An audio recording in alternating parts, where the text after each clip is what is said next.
At 3 a.m., you're going to wake up. You won't be able to move. Something is standing in the corner of your room. It's watching you. Your chest feels crushed.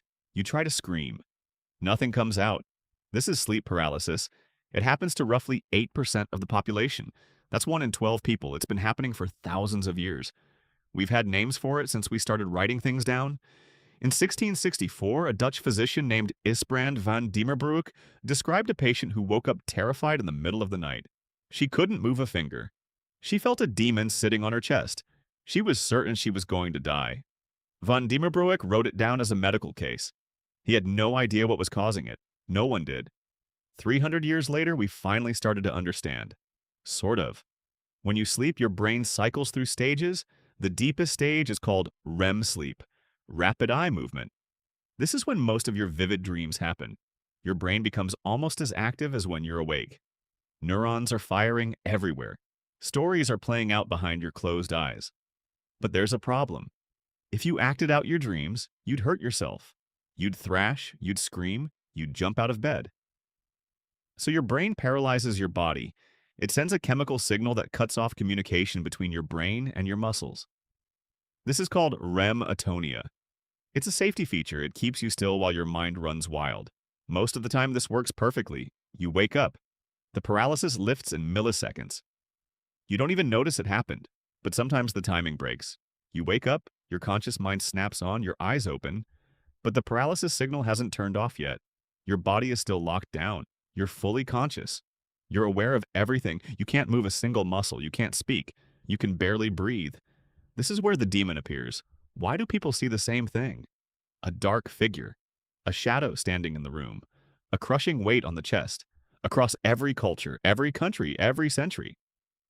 The same demon shows up. In Japan, it's kanashibari, bound by metal. In Brazil, it's pisadera, the trampler. In Thailand, it's phi the ghost that sits on your chest. The details change from place to place. The creature never does. Dr. Allan Cheyne at the University of Waterloo has studied sleep paralysis for over 30 years. He collected thousands of first-person accounts. The patterns were impossible to ignore. 70% of people report a sensed presence in the room. 50% feel physical pressure on their chest. 30% actually see a visible figure. These numbers hold steady across all cultures. These aren't random nightmares. They're not cultural myths playing tricks on people's minds. They're coming from somewhere specific inside the brain. Your brain has a threat detection system. It's called the amygdala. It sits deep inside your temporal lobe, near the center of your skull. It scans for danger every single second of your life, even when you sleep. During sleep paralysis, the amygdala goes into overdrive.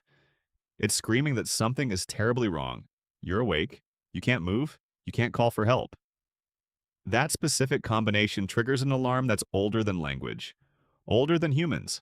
It's the same alarm that kept your ancestors alive when a predator was nearby. Your brain does what it always does with incomplete information. It fills in the blanks. It invents a threat to match the fear it's already feeling. A shadow in the corner, a figure by the bed, something heavy pressing down on your chest. The demon isn't real, but the fear is completely real, and your brain won't let you tell the difference. Why does this matter? Because sleep paralysis reveals something deeply uncomfortable about how you experience reality. Every single day, your brain constructs a version of the world that you accept as real. It takes incomplete data from your senses. It fills in gaps with assumptions. It creates a seamless experience. You never notice the gaps, because the system usually gets it right. Sleep paralysis is the moment the system glitches. You catch the machinery behind the illusion. You feel a fear that has no physical source, so your brain invents one to make sense of it. Anthropologist Dr. Devon Hinton studied sleep paralysis in Cambodian refugees during the 1990s. He found something disturbing.